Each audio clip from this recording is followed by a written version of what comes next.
Olá, segundo ano. Vamos dar início agora à terceira semana do volume 2 do PET. A aula de hoje a gente vai estudar propriedades coligativas com foco em crioscopia, ok? Se tiver alguma dúvida depois dessa aula e da leitura do documento, vocês podem acessar o link no YouTube azul aqui. Qual que é o conceito básico de crioscopia? Então, crioscopia é uma propriedade coligativa que estuda o abaixamento do ponto de congelamento, ponto de fusão, de um solvente pela adição de um soluto não volátil, como cloreto de sódio ou a sacarose. Então, gente, o que a gente precisa lembrar? Propriedades coligativas, ela estuda a variação de algumas propriedades ao se adicionar um soluto não volátil, ok? Então, por exemplo, aqui abaixo a gente tem o exemplo da água. Olha, o ponto de fusão da água é 0 graus, ou seja, a água congela a temperatura inferiores a zero. Porém, se a gente adicionar sal de cozinha, que é o cloreto de sódio, a 500 ml de água, essa água não vai congelar mais a 0 graus Celsius, ela vai congelar a menos 22,86 graus Celsius. Esse é o exemplo clássico, né? Então, aqui tem mais um resumo sobre o que é uma propriedade coligativa. Por que, então, que a água vai congelar a menos 22,89 graus Celsius?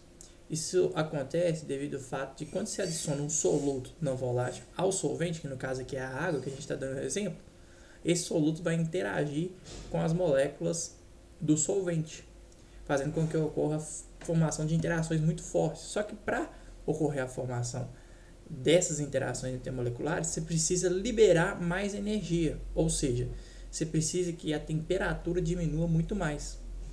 Então a crioscopia entra para explicar essa interação entre o solvente e o soluto.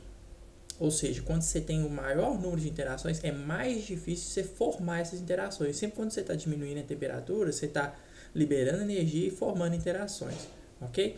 Então, o exemplo clássico. Por que lá na Antártica, que a temperatura é menos 30 graus Celsius, a gente tem gelo, sim, na água, como a gente está vendo aqui na figura, mas só que a gente vê a água no estado líquido. Por que ela não está congelada, já que a temperatura de fusão dela é 0 graus Celsius e abaixo de zero ela deveria estar no estado sólido, no estado de gelo?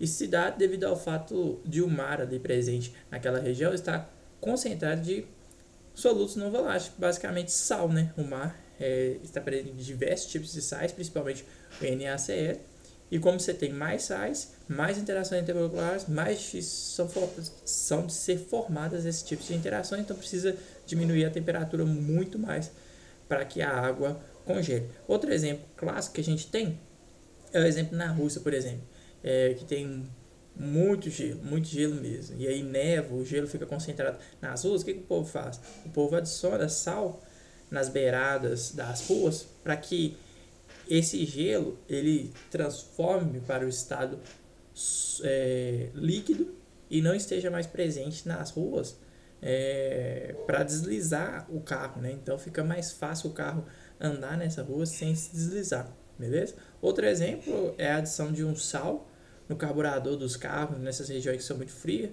Pensa só, o carro precisa ter água para não aquecer o motor, só que a temperatura está menos 30 graus Celsius.